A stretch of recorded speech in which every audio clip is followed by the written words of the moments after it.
A few days ago, while I was going to sleep, my son came and asked me, "Do you love me?" And this is not the first time that he's asking. This is his habit. Sometimes during the day or randomly when he's studying and he gets bored, he comes and asks, "Do you love me?" So this time when he asked me, I asked him, "Why do you ask so? Do you have any doubts that I love you, that we do not love you?" So he casually said, "No, I don't have any doubts, but it just feels good to hear that I love you." I love you. Yes, this is such a powerful word.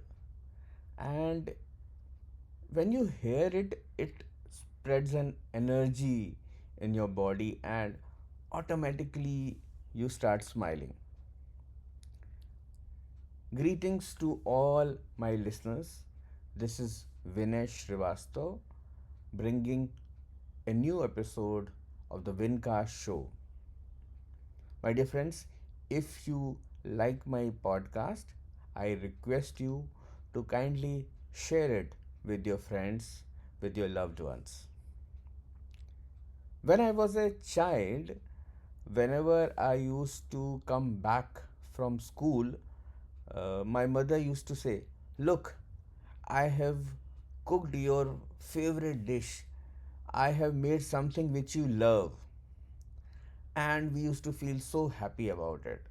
Or when my father came back from some outstation tour and he used to bring some small thing and he used to say, "Look, I have brought something which you love." And we used to feel so happy.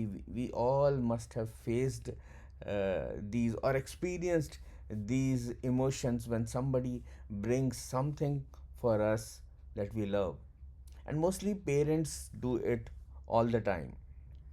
But ever have you ever heard your mother say when you come back from school, uh, "Look, I have made something which I love"?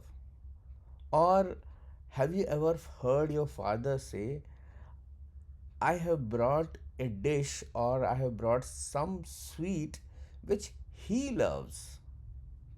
My dear friends, this is a reality, and we have all experienced and witnessed that.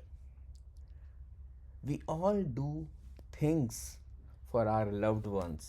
We all try to make people whom we love very happy.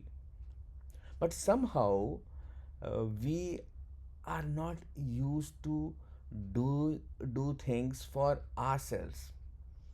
And if we do something, and if we bring that home, or if we make something, we feel guilty. I have seen my mother make uh, some of the vegetables like karela, which I never used to like, and she used to make that when I had some party or I used to come back home after eating food from somewhere. So she knew that I am not going to eat at home, and that is why she used to make karela, because she knew that she is only going to eat it. At all other points of time, they used to make sure that they do things that we love. They used to care so much about ourselves. Why is it so difficult to do things for ourselves? Why is it so difficult to love ourselves? How do you feel when someone says, "I love you"? You must have heard this many times from your spouses, from your boyfriends, girlfriends, or from a very small kid. "I love you." When you love a person most, or when somebody says, "I love you," doesn't it feel good? Doesn't it feel nice? And when we love somebody, when we like somebody, don't we go all out to do things for them? Normally, we won't take care of ourselves. Normally, we won't cook for ourselves. And even if we are not well, we would go to all lengths to cook, to do things, to make things for those people whom we love. And when you see these things, when you see how people do these things for you, all those people who love you, you feel nice. In one of the previous episodes, which was wear your mask before helping others, it was all about prioritizing yourself. Because if you are not able to love yourself, if you are not able to keep yourself healthy, then how would you be able to do the same thing for others? And in this episode, also, I am talking about loving yourself. Why can't you say to yourself, I love you? Why can't you say to your body, I love you? Why can't you love your soul? If you are not able to love yourself, then how will you be able to love others? And how do you love yourself? Is it like when you get up in the morning and go to the mirror and see yourself in front of it and say, I love you? Is that it? No, my dear friends. You can do that. There's no problem. But stop being critical about yourself. Stop finding faults in everything that you do. You must have heard yourself say, all my fault, when you have committed a mistake and you feel so wretched. You feel so bad when you have done something wrong and somebody else, your son, your daughter, or anybody, any loved one gets affected. Why do you do so? Why can't you forget yourself?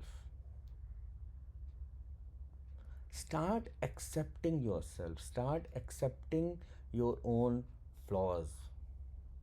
By prioritizing your own self, you will be making yourself happy. Make sure that the level of happiness that you give to others, when you say I love you and doing things for themselves, do all those things for yourself too. Be kind to yourself, be compassionate, try to understand your body. If you are not able to do something, that's okay. When we love someone and he makes a mistake, and we have so many justifications to defend him as to why he did not do that, and we go to all lengths to make sure that we save them in some way. Haven't you ever seen, if your brother has committed some mistake and your parent is scolding him, and then you are saying, no, no, it is my mistake, it's me who has done it, because you love your brother or you love your sister. Similarly, do it for yourself. Value yourself as a person. Recognize your own self worth. And that is how, when you say, I love you, forgive yourself rather than torturing yourself and berating yourself uh, every time when you have done something. So, next time when you go back home, why don't you do something, or why don't you bring something home and tell everybody and announce, hey, look, I have brought something which I love. I love you, my dear friends. Say this to yourself and take care.